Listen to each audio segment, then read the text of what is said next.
Welcome! Let's go through what I found to be the best custom loadouts to be using in Warzone, both by logically trying to consider all the options for different attachments and perks, and also through personal experience. I think I'll have some interesting attachment ideas you haven't considered. The custom loadout is honestly the most important thing in the game. With the right setup, you have a major advantage over anyone using a subpar loadout or the crappy default stuff on the ground. By pooling together your team's cash, you can very easily buy a loadout crate right off the bat and set yourself up for success a bit too easily, in fact, making looting a little pointless and stale when everyone has the same perfect loadout. You could view there being less RNG as an upside too, but very possible they end up making some balance changes to address that being too easy. Even so, loadouts will still be very prevalent, I'm sure, so it's important you have a good one. I'm going to use this loadout as a starting point, but I'll go over other weapon options. No doubt the comments will turn into a discussion. You may agree or disagree with certain things I think are most valuable to have. There is no one perfect answer. I'm starting with this because the key parts of it are all unlocked at low levels, so for you free-to-play Warzone players out there, you can build this after only a few matches. The attachments are a different story. If you don't have everything, don't worry about it. Just use whatever you have access to and be picking up those contracts to be getting big weapon XP bonuses. That'll be a major help along with getting kills. For choosing a main weapon, it's hard to go wrong with the trusty M4. Very strong, very accurate,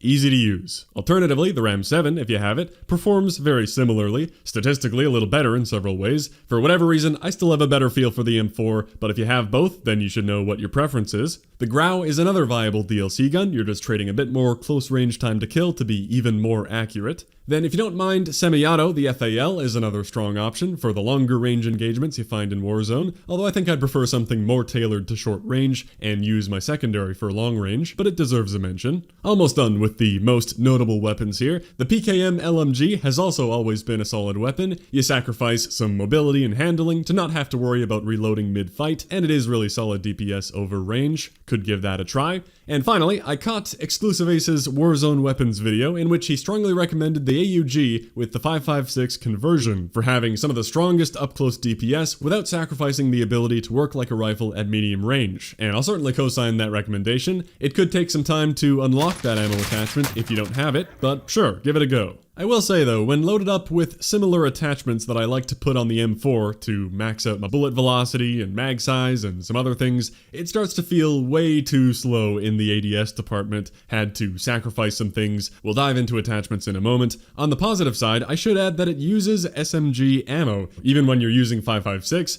that doesn't matter unless they end up changing that. So if you have a teammate using rifle ammo, you can share ammo with each other to be less likely to ever run out. Okay, for the attachments, on whatever your main all-purpose primary is going to be, I have a few things I'd strongly recommend. One being an extended mag. You'll quickly realize it's easy to run out of ammo when spraying down multiple armored targets, with each person having the health of potentially 2.5 people. You don't want to be stuck reloading mid-fight all the time. The ADS penalty is typically minimal for extended mags. Next is a suppressor. I didn't care about this at first, but the more I thought about it, sound and stealth is much more important in Warzone than normal chaotic modes, and I've become a big suppressor fan. Here I went with the middle ground to not be hurting my ADS speed too much. I'm okay without the tiny bit of extra range from Monolithic, although the lightweight suppressor hurts your range quite a bit more. You don't want that. Next, let's talk Thermal Hybrid. This is a very late unlock for the M4, so you might not have it. If you don't, then you might want to run Thermal on your secondary instead. We'll get to that. But if you do have it, I think it's great. It's going to hurt your ADS time a fair amount over a regular ACOG or red dot,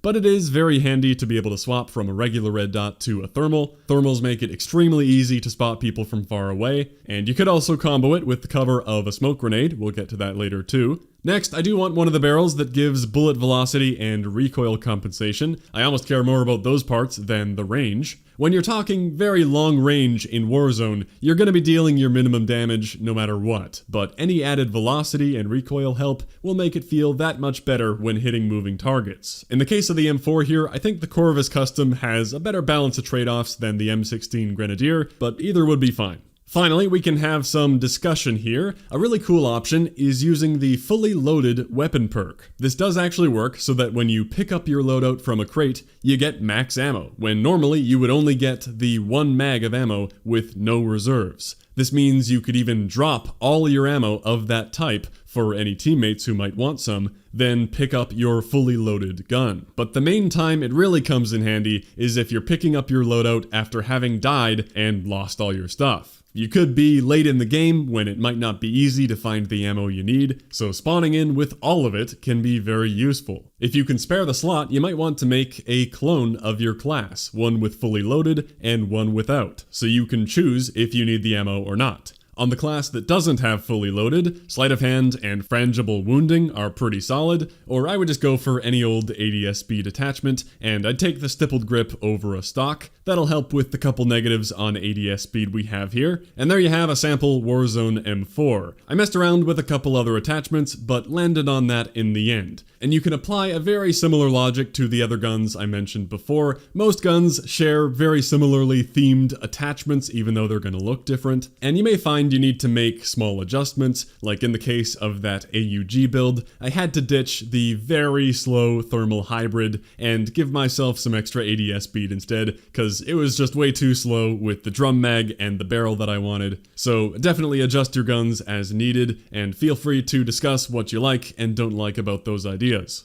For your secondary, which for me is always going to be an overkill primary, although we can come back to that, you probably want something like a sniper or a shotgun to buff up your close or long range capabilities. For most of the game, I'd say you 100% want a sniper. Maybe if you're picking up your loadout at the very end and the circle's in a close quarters area, you could have a shotgun class ready. The strongest right now when you factor in needing to break through armor has gotta be the R90, the perfect balance of power and spammability in between the 680 and Origin, and I would spec it out for tight pellet spread and range like usual, but your primary should function pretty well up close. I'm all about having that sniper. I feel naked without one for long range. Having one will change your game. If you don't believe me, just listen to these testimonials. Down. Oh shit. I just got sniped, dude. This guy further out. Down. Nice. Get shit on! No! I got fucking sniped, but I killed him. I'm self-rezzing.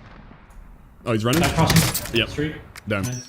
I self-rezzed and I fucking died again. Someone get me up. I'm Give me up, sniped. I'm holding up. sniped. Smashed Nope. up to you. Is that really nade shot? I don't know. Well, actually, it could be. He'd have that tag, right? We're broke. Hold it. Nice. I'm about to die, man. I'm coming up, dude. Come on. No. There's no way. I still have gulag. Bro, that's so dumb. I should be able to gulag down, bro. We got picked apart with snipes. Mm-hmm.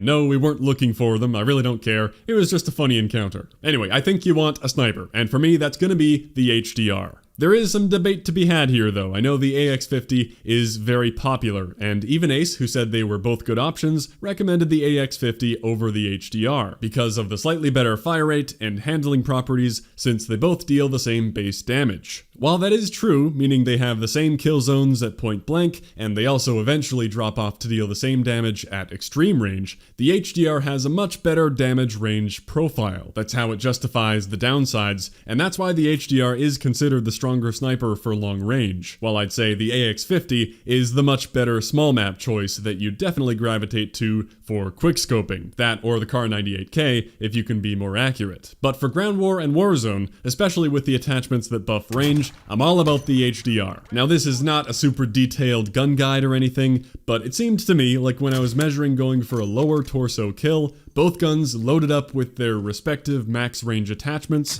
the HDR had roughly 50% more range over the AX50, 90 meters versus 135. There's a good chunk of range there where you will be dealing more damage with the HDR. I tried upper torso as well, where the AX50 dropped off around 140 meters, but I couldn't do a comparison because I couldn't find a range long enough for the HDR. You can't do custom ground war. Maybe that 45 meter or so difference doesn't sound like a ton to you, but I mean 50% more range is pretty dang massive, and that is a range you'll often be having sniper engagements in. And on top of the damage part, it seems like there's a bullet velocity and drop advantage to be had with the HDR as well. Once again, with their best barrels and monolithic suppressors on, I fired a shot aiming at the top of these windows, which which is exactly 500 meters away. Keep in mind this is hard to measure precisely, but it looked like the AX50 took half a second to hit, and the HDR took 0.433. My measurement surely isn't perfect, but it does line up with how the HDR bullet looks like it hit a little higher on that window.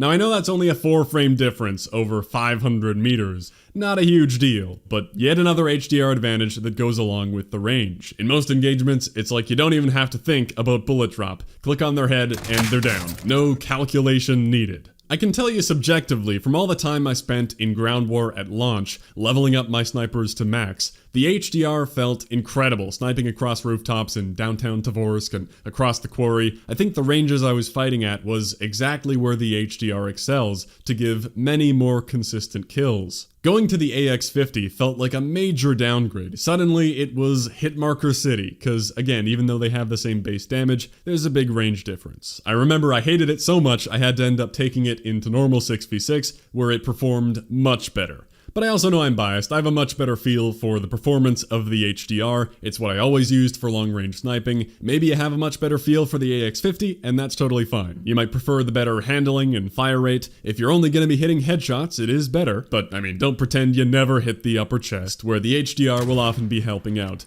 And either way, for me personally, I primarily only pull it out for pretty long range. I'm not trying to quickscope, so even if it's minor, the travel time that I'm used to is the more important stat to me.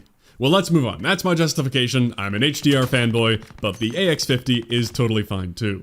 If you wanted to go to the extreme with the headshots only thing, you could say what about the Kar 98K or the Mark II? And they're also not terrible options, but I think at that point, if I'm not maxing out for power and bullet velocity to be picking people off from extreme range, I start to think, what's the point? I'm gonna be more comfortable with my primary up close, but it's up to you and how you like to use it. With all that information, let's finally talk about attachments, which will be relevant no matter what gun you choose, starting with what I already talked about, maxing out bullet velocity, and why not throw a suppressor on this thing too? I'm not trying to quickscope. Next, I think this is absolutely massive, the Presence of Mind perk, to extend the time you can hold your breath. It was never a big deal in multiplayer, but you know, it goes from like 5 seconds to a minute. Not double, not triple, a whole last minute of held breath. That may as well be forever. You're never going to be able to scope in that long. And if you somehow went the entire minute, it's only going to be 2 or 3 seconds until it resets and you can hold your breath again. I cannot stress how much I enjoy having this perk, to be able to hold my breath every time I scope in, knowing it's never going to run out. If I hit someone and they duck behind cover, I can wait for them to heal up all their armor and re-peek, knowing I'm still aimed at perfect, steady headshot level. No sway to worry about, no need to let my breath go and re-steady it when he comes back out. Only the click of death that is the HDR. After trying this perk, I can't live without it.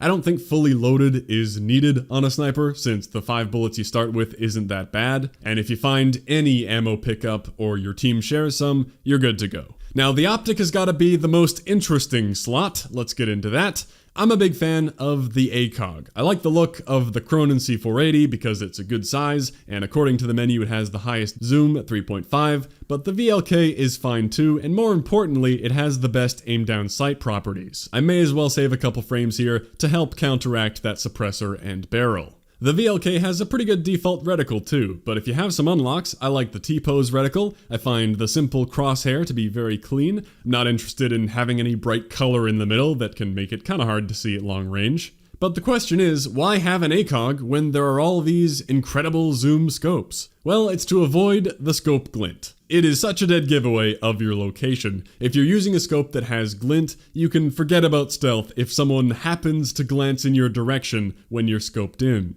And for me, that's kind of a deal breaker. Countless times I've spotted people I would have never seen because of their scope glint. I like using my scope to look around, and if it has glint, I get really self-conscious every time I'm aiming at anything, knowing I'm giving myself away. And I think having the first shot on someone who doesn't know you're there is way more valuable than the convenience of having more zoom. So as fun as that can be, I think the ACOG zoom is enough for me, and having no glint is great. If I were to use a different scope, it would be the thermal, or the thermal dual power, and that'll sort of free up your primary to maybe have a quicker aiming scope, ditch the thermal hybrid. Thermal sniper scopes are way cooler than the smaller ones on the rifles too. They're so large, you can scan a huge area and see tons of people across the map you could have never seen otherwise. It lets you see through the render distance fog. You get to watch tons of people just going about their business so far away you can't even ping them, which is very annoying. But clearly this is a very powerful scope, so